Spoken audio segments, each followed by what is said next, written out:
Assalamualaikum dan salam sejahtera. Kita kembali ke dalam Din Equal Project, channel perpaduan Nusantara. Hai guys, apa khabar anda yang berada di Malaysia, Indonesia, Brunei, Singapura, Filipina, Thailand dan seluruh Nusantara guys. Terima kasih kerana hadir sekali lagi di dalam channel saya, Din Equal. Okay guys, hari ini kita akan react satu video yang terdapat pada channel Tribun Timur guys. So jika anda ada kesempatan, boleh pergi ke Tribun Timur kerana dia memberikan berita-berita yang sungguh bermanfaat kepada kita guys. Tapi satu video yang agak menarik yang akan saya ingin react, iaitu Presiden Rusia ke Indonesia pada pertemuan G20. Amerika minta Putin dikeluarkan dari organisasi ini. Alright. Jadi tanpa membuang masa, ayo kita buat reaction untuk video ini guys. 1, 2, 3.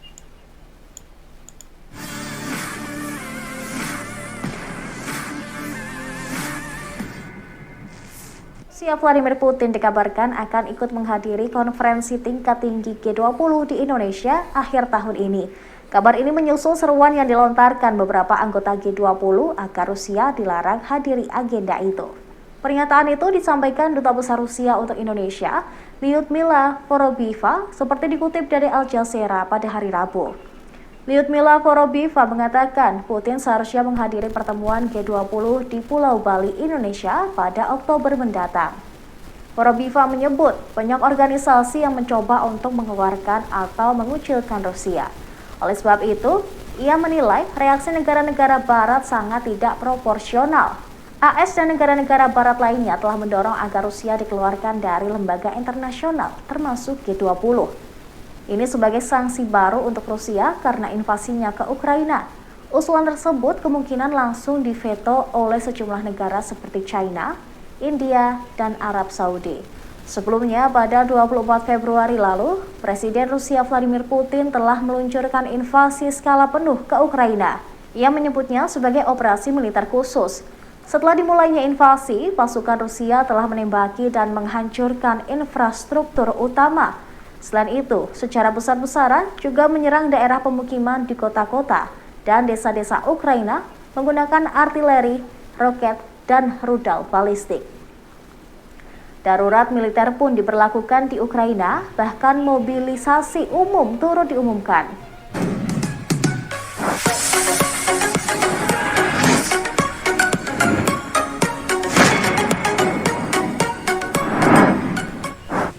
Itu dia guys, berita hampir 2 minit daripada Tribun Timur tentang kehadiran nanti pada G20, iaitu Presiden Rusia ke Indonesia pada pertemuan G20.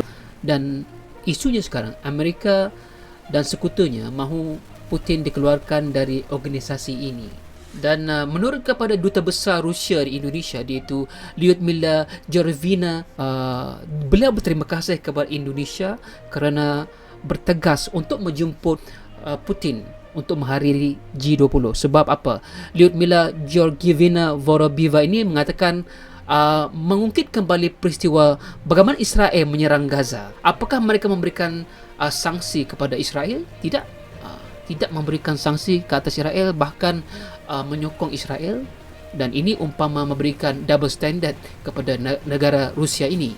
Dan kita lihat kepada sejarah, kenapa negara Libya dahulu diranapkan dan dihancur, dan tidak juga ada sanksi terhadap negara Amerika Syarikat ataupun anggota-anggota NATO.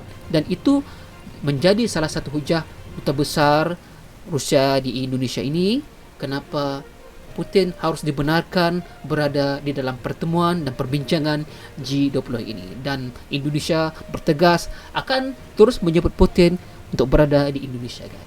Okey guys, jangan lupa pergi ke Tribun Timur dan tekan subscribe sebab ia memberikan info yang bermanfaat.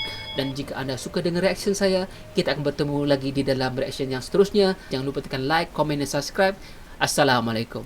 Bye bye.